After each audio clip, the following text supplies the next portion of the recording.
Here we go. Play the Greenbelt Rampager, Wild Pear Trigger, Mephidros Vampire. Let's do some attacking. Whole bunch of triggers go on the stack. Today on Commander Replay, we play the single craziest deck I've ever built. It's a little bit Wild Pear, it's a little bit All Creature Tribal. Next on Commander Replay. I want to thank my awesome Patreon supporters. You guys are awesome. If you want to help support the channel and vote on which decks I play next, feel free to check out my Patreon at the link below. We can do this. This is gonna work. Welcome back, everyone. Playing some General Tazri today, and oh boy, this deck is wild. Let's take a look at this opening hand. I'll tell you about the deck in a minute. Oh, it's tricky. So we don't have blue mana for the Remora. We don't have a second black for the Arena, but if we catch either a blue or a black, then this hand is reasonable. I've had some epically terrible hands with this deck. I'm gonna try this thing. It's got mana, so it's not completely useless. It's got ramp in the form of Ancient Tomb. We just need to hit the colors that we need to find. Bayou, if we find any sort of green ramp, will get us going. So let's just hope. Let's just hope. This is now take number 3 with this deck. This deck is something else. Essentially, we're taking the Saskia Wild Pear 7s deck and mixing it with the General Tazri Tribal Commander Tribal deck and trying to play both decks at the same time. We'll see how that goes. The first 2 games have not been great. Got close in the first one. The second one was god-awful. So hopefully something a little better than that, and this one we'll see what happens. Champ's got a Soul Ring. I'm sure that's going to be a problem. Island off the top. Urborg. Urborg gets us to the Arena. So, well, it's all going to be kind of awkward, I think. But I guess let's play the Urborg first. I don't normally do that because it slows down Magic Online, and that's not a great thing. But I think it makes sense with the Ancient Tomb right here, because then we can kind of choose between needing black mana or needing the double off of Ancient Tomb. So while opponents are going here, we'll take a peek at the deck. And oh boy, is this something. So, like I said, we're a Wild Pear deck. All of the creatures in our deck add up to 7, except for Mirror Entity. But Mirror Entity is going to allow us to turn all of our creatures into all creature types. So not only do our creatures add up to 7, we also have a lot of tribal bonuses in the deck with Sanctum Seeker, Mephidros Vampire, Korvath, Rick, and Dwinnen Guiltleaf Dane. There were a bunch more initially, but I had to cut them out just for other things to actually make the deck work, because the deck is super glassy, so you need to draw a lot of cards. There isn't nearly as much protection as I would like. There isn't as much removal as I would like. The deck, it's just one of those type of decks that's very hard to make work. And there's a Korvath. Yeah, that's not how you want this deck to operate. This is kind of how the second game went, where I drew all the 6-drops. So let's get the Ancient Tomb into play, and we'll pass like that. But yeah, super difficult deck to make work. We're taking 2 strategies that by themselves would be like janky enough, and then mixing them together for just ultimate jank. So I did look at every possible card that you could use for a total of 7 with Wild Pear and wrote them down in a Word doc, and it's massive. There's a couple categories that you see a lot of. There's a couple things that make tokens. There's a lot of things that are just good value pieces. There's quite a few tribal bonuses, like definitely enough to fill out a deck. There's also just a lot of anthems. There's some stuff like Boartusk Liege and some cards that kind of fit in that space. That was something I looked at as well. There's a few damage dealers and a few other like random things here and there, but those are sort of the main categories. And like just looking at the list, trying to figure out what I wanted to focus on was super difficult, because I mean there were probably 200 cards on the list. Obviously I skipped things that are like vanilla 3/4s and stuff like that. You want a card with some ability that does something, but anyway, yeah, it was a pretty long list. It was a lot of information to process, just a lot going on there, so I had to stare at this thing for a while just to figure out this deck and how to make it work. Like I said, I did have a few more tribal bonus things, but over the last couple games where things haven't gone so well, they've kind of got cut from the deck. So now we're down to like just the meat and bones, this weird tribal 7 Wild Pear synergy thing that we're gonna do. Yeah. Champ going on the attack with Eutropia, the Twice Favored, and they do have a Destiny Spinner in play. There's an Idyllic Tutor. That will actually be very helpful in a little bit. Play the Bayou, make triple black, taking no damage off the Ancient Tomb because of the Urborg mode. And we'll pass like that, and just hope to start drawing some cards. Idyllic Tutor is definitely a thing we want. We probably want to find some ramp next. Resplendent Angel for the Mangara opponent. Rhys the Redeemed coming into play. Swiftfoot Boots. It's going to make it harder to get rid of it. Not ideal. Ooh, Mono Green Selvala coming in. That thing's nasty. That thing makes so much mana. Opponents take a little bit of damage, brings it back to our turn. Ooh, there's the Wild Pair. There's a Sanctum Seeker. How much mana are we on? Play the Savannah. 1, 2, 3, 4, 5. We're up to 5 mana. I think the Sanctum Seeker is going to get us a card draw. How's this thing work again? No, we need 4 power because of the Resplendent Angel. Makes me sad. Maybe we fire off the Idyllic Tutor. Yeah, let's fire off the Idyllic Tutor. See what we can get. Most of the enchantments in here are pretty good, honestly. We could actually cast the Sylvan Library right now, which maybe we should. Maybe we should. Just get massive amounts of card draw, because we haven't really ramped. We have the Ancient Tomb. That's suspect ramp. It'll burn your life really quickly. We need to draw into some removal, which there's not a lot of in the deck, so Selvala will make this game spiral very quickly. Basically, I don't know, my experience, if you have a Selvala at this point in the game, you can win a game in 6 turns, like, very easily. It just makes too much mana. Sarah Ascendant coming in. Resplendent Angel over to Champion of Thune. Opponent's going to make a token with Rhys. Yep. Opponent's going to Beast Within the Selvala. Love it. Doing it during the upkeep. I would have done that at the end step, honestly. They get a Beast. They don't make any mana. Excellent. Yeah, because you run the risk of them if you're just going to do it anyway, you run the risk of them untapping with all that mana, or being able to make the mana and do something with it. So, small thing. Didn't bite us here, but it definitely can bite you. Oh man, I made a big misplay like that once recently. I thought for a long time about shooting a True Conviction on the end step, and then I let them untap and they had a counterspell when I tried to shoot it during their turn. Super unfortunate, lost that game. Kalafi, Beloved of the Sea. Power toughness equal to Devotion to Blue. Creatures and enchantments you control have spells your opponents cast at target. It costs 1 more. That's fine, I think we're digging for the board wipe. Retreat to Kazandu, can't be countered. Yep, put counters on stuff. Eutropia over to the Rhys opponent. Our other opponents, by the way, Poison Sugar, piloting Rhys the Redeemed, a classic token deck. It's been popular for a long time. And finally, Champion of Thune, piloting Eutropia the Twice Favored. Constellation, whenever an enchantment enters the battlefield under your control, put a +1/+1 counter on target creature. That creature gains flying until end of turn. So it's going to be Simic enchantments, essentially. Brings it back to our turn. There's a Demonic Tutor. That's probably got to be a board wipe. There's a Jeska's Will. That's a bunch of mana. There's a Sylvan Library trigger. I'd like to catch a land in here somewhere, too. Use the Sylvan Library. There's the land.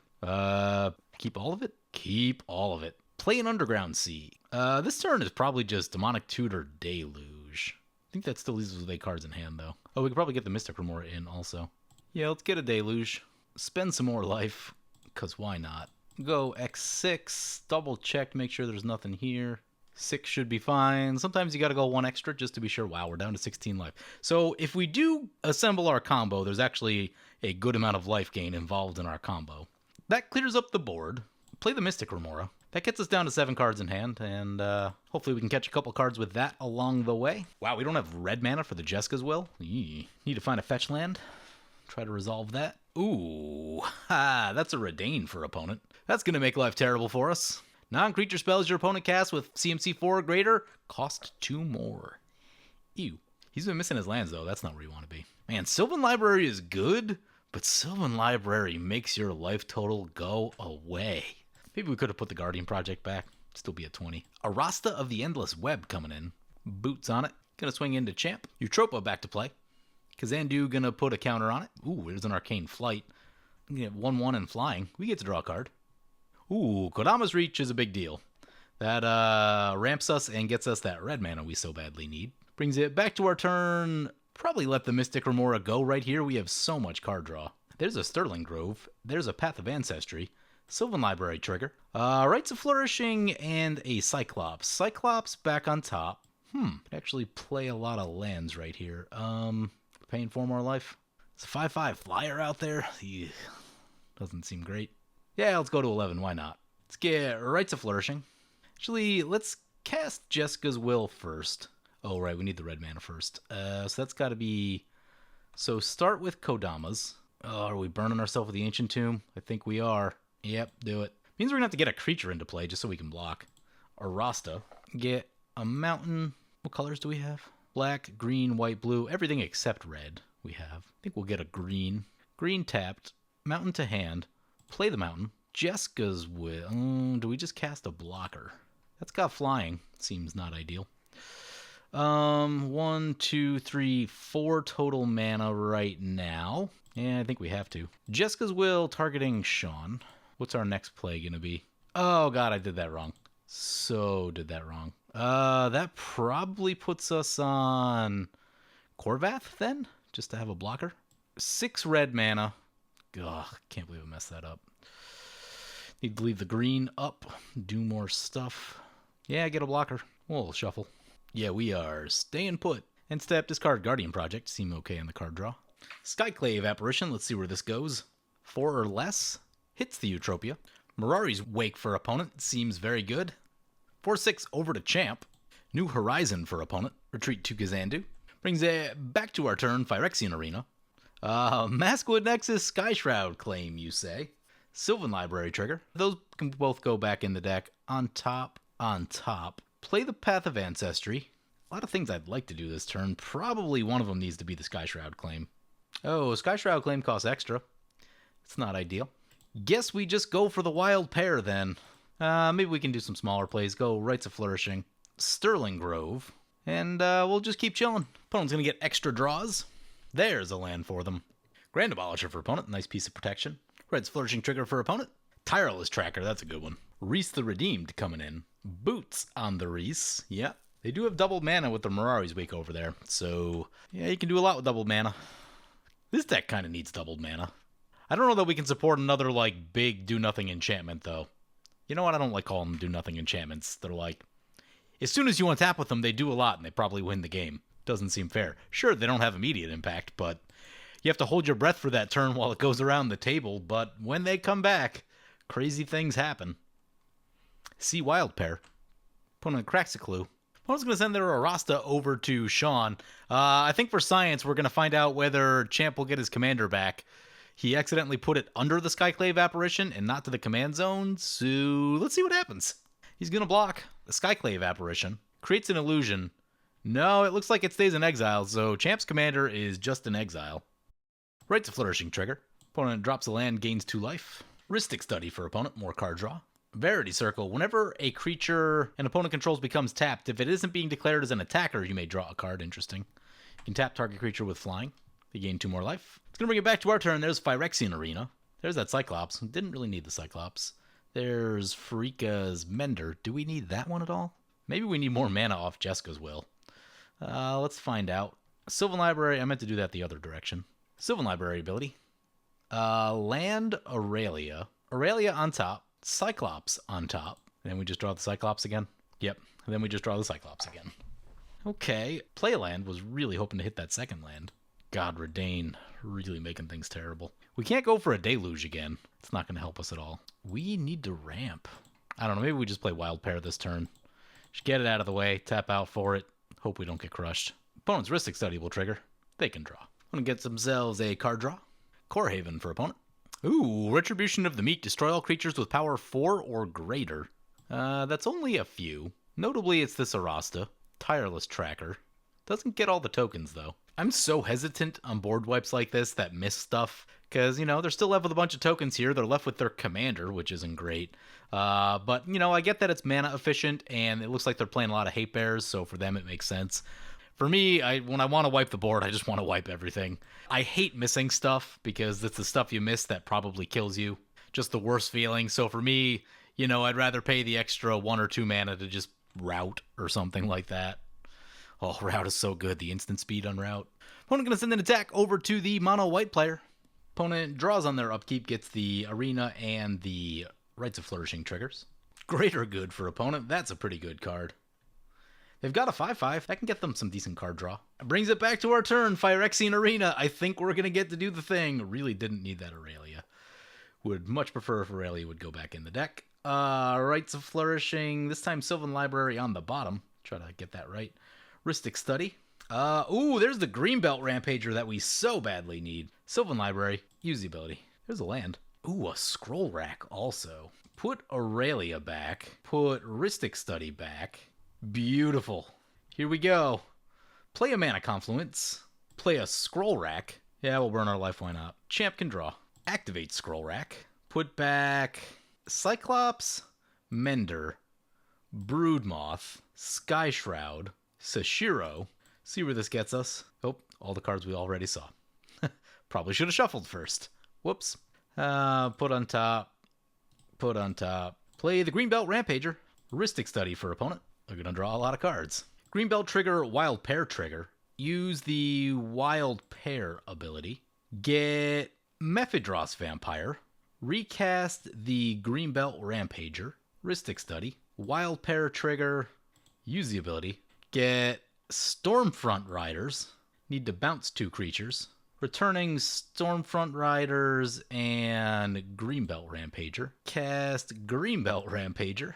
Not paying. Use the Wild Pair ability. Greenbelt stays in play this time. So we need to get Farika's Mender, I think. Getting... Oh, God, it's enchantments only. Oh, God. Messed that up. That's not what we wanted to do. Crap. Yeah, bring it back. Cast Sanctum Seeker. Not paying. Wild Pair. Get Restoration Angel. Blink the Greenbelt Rampager. Use the ability. Recast the Rampager. Wild Pair on the bottom. Use the ability. Get Mad Rush Cyclops. Cast Temple Garden. Untapped. Down to 2. Play Greenbelt Rampager. Not paying. Wild Pair on the bottom. Getting Archangel of Thune. And go to combat. Let's do some attacking. Send a couple over to Sean. Couple over to Poison. Couple over to Champ. This one's got lifelink. Where should we put that one? Should we leave it back? Should probably leave it back. Oh no, if we attack with it, it'll get giant. We'll send that one into Poison. And this one over to Champ. Whole bunch of triggers go on the stack. Bunch of Sanctum Seeker triggers. Obscuring Haze. Prevent all damage. That sucks. Well, at least we're going to gain a little more than 10 life. Also, Archangel of Thune will be huge. So, damage gets fogged. We're up to 12. If opponents want to crack back on us, I'm sure they have easy lethal. Yeah, I should have left this one back. Wasn't expecting the fog. Opponent's going to exile our Archangel of Thune. That's not ideal. We get a land. Get a plains. Opponent's got them all. The Skyclave's coming in. Yep. Opponent's going to poke us with a 4/4. Yeah, I have a feeling we're going to go down right here. Champ says, probably the fairest, most committed, resolve this card, win game combo. Yeah, it takes so many pieces and so much mana. It's so hard to do. This is now the 3rd attempt with this deck. And our opponents basically had to get stuck, and we've had like every piece of card draw in our deck. Haven't been able to get the ramp going so much, but yeah... Had to use almost all of our life to draw enough cards to do it. That, and you're prone to drawing things you don't want. Like, Aurelia's better in the deck. If we could have gotten Aurelia, then we could have attacked again and gained more life with Sanctum Seeker. I don't know that it puts us out of range of the tokens. There's probably going to be a lot of damage worth of tokens right now, but... Nope, opponent can't activate on the end step because of Abolisher. No, we're still at 6. I'm sure we're still going to die, but... Brings it back to opponent's turn. Tender Shoot Dryad for opponent. Let's see what opponent wants to do. Oh yeah, they're coming in. Yep, here's 6 damage at us. Down we go. At least we got to see the line. But, oh man, this deck is so difficult to make work. One thing I've noticed is this Broodmoth not been great. Deck still needs more ramp. It's not ramping good enough. Probably needs a Thran Dynamo. And I know we could go for one of the land-based ones, but the 3, I think, is relevant. Anyway, I might be closing the book on this deck. I've played a few games with it, and it might be a little bit too janky for its own good. It really takes a lot to get going. It could be made better in some ways, but you just need so many things to go right, because you don't want to draw any of this stuff other than Time Spiral. You want to draw a Wild Pair, and then like Time Spiral and no other 6 drops. You don't really want to draw most of your 5 drops. Like, it's really awkward to try and make this thing work, so... Ordeal of Nylea for opponent. Ordeal of Thassa. Onto the Herald of the Pantheon. Champ's got 11 cards. He can cast a lot of things. Seal of Strength. Alpha status for opponent. Garruk's Uprising. Wild Growth. Opponent's got an Ozolith. Starnheim Courser coming in for opponent. Duelist Heritage. Yeah, there's a bit of flying damage happening right there. Opponent has yet to double up his tokens. I actually don't know if he has lethal on everyone at this point. Couple 4/4s in there, though. Those can do something. There's a Beastmaster Ascension. That should do it. Yep, so looks like Rhys is gonna get there. Sean scoops it. Champ scoops it. Yeah, they've snuck out a couple wins with that Rhys deck today. Super sad that Champ had to fog everyone. That would have actually killed everyone because our creatures were giant. So it's definitely a cute little combo. I think it's actually going to fit better inside of the Saskia deck. I'm realizing that, like, I really thought I could make this work, but you just need so many pieces in the right order, and you need none of them to get blown up. If anything gets shot, then you're in trouble, and all that sort of stuff. It's just a big problem. So, oh, it was a fun experiment, but I think this might be a little bit too janky for its own good. So, anyway, hope you guys enjoyed the video. As always, feel free to comment, like, or subscribe. Thank you for watching. Hey guys, help support me and save 15% on singles by using the promo code REPLAY at mothershipaTX.com. Commander Replay t-shirts, available in orange and colors beside orange.